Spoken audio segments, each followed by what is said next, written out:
કોઈ વ્યક્તિ ધૂણવા લાગે પછી એમ કે મારામાં માતાજી આવી ગયા અને માતાજી આ કહ્યું, ખરેખર આવું થતું હોય ખરું? કઈ ધતિંગ છે? દેવ હંમેશા કોઈ દિવસ માણસના શરીરની અંદર આવી શકતા નથી.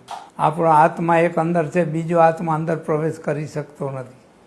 એની કૃપા હોઈ શકે, એના આશીર્વાદ હોઈ શકે, એવું બધું હોઈ શકે. આજે જલારામ બાપાના ભગવાને એટલા કામ કર્યા, જલારામ બાપા ધૂણ્યા નથી.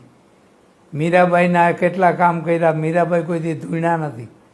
નરસિંહ મહેતાના 52 કામ કર્યા ભગવાને, પણ નરસિંહ મહેતા ધૂણ્યા નથી. એટલે કોઈ દિવસ મનુષ્યના શરીરમાં દેવનું તત્વ આવી શકતું જ નથી.